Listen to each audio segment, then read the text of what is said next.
Magandang gabi mga kapuso. Ako po ang inyong Kuya Kim na magbibigay sa inyo ng trivia sa likod ng mga trending na balita. Mga mami at daddy, may laro ang slime din ba ang inyong mga anak? Pwes, panoorin niyo ang nangyari sa buhok ng isang bata na dahilan sa slime. Ang isa raw sa mga nirequest na laruan ng mga anak ni Mami Chiclet. Ang usong-uso ngayon, slime. Pero hindi pa napasmile si Chiclet. Dahil ang nabili niyang slime, nakita niya lang na nakadikit na sa buhok ng bunso niyang si Fofo. Biglang umiyak yung anak ko. Tumakbo yung isa ko anak. Pala nilagyan niya na ng slime sa ulo. Iniisip ko, paano ito maaalis? Sila ako na lang naisip na i-TikTok. Bingi ako ng tulong. Ay, ganito po yung gawin nyo. May nagsasabi, lagyan ko daw ng gas, yelo, kung ano-ano. Huwag naman ganun, baka lalong ma-irritate. Ano nga bang dapat gawin kung mangyari ito sa inyong anak? Oh my God! Kuya Kim, ang slime ba ay solid or liquid? Kuya Kim, ano na? Ang slime ay isang non-Newtonian fluid. Hindi ito solid o liquid. Kaya kasi natin itong damputin na parang solid, pero nag-uus pa rin ito sa ating kamay at sinusunod nito ang shape ng container na parang liquid. Pero alam niyo ba na sa Animal Kingdom, may isang hayop na nagpo-produce ng natural slime bilang pandepensa nito sa mga predator.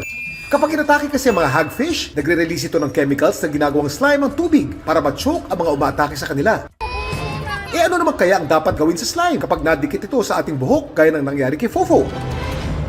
Paligo. Basain, gumamit ng conditioner para ito ay lumambot. Pero kapag sobrang dry and sticky na yung slime, pwede tayong gumamit ng mga home remedies. Like pwede yung mga virgin coconut oil, mga peanut butter. Dahan-dahan mong ipahid, dahan-dahan siyang tatanggalin with a comb nang hindi natin nabubunot yung buhok. Si Chiclet naman, Ginawa namin sa running water, almost half an hour bago namin natanggal. Hindi ko na nakuhang magalit. Aksidente lang talaga. Ang unang delikado dyan, hindi talaga yung toxicity, but yung choking hazard. Pag nalunok siya, pwedeng mag-cause ng choking o ma-impede yung paghinga niya. I-check yung packaging, dapat may nakalagay na non-toxic. Kung nilalaro na, bago kakain, magugas ng kamay. pero tiyak mapapadoble ingat ka kung ganito karaming slime ang bubukod sa'yo.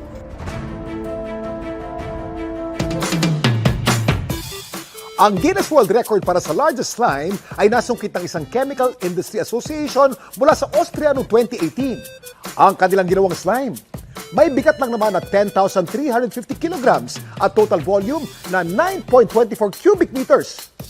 Paalala lang sa mga magulang, bantayan ang ating mga anak na naglalaro ng slime. Samantala, para malaman ng trivia sa likod ng viral na balita, i-tweet o i-comment lang, #Kuya Kim, ano na? Laging tandaan, kimportante ang may alam. Ako po si Kuya Kim at sagot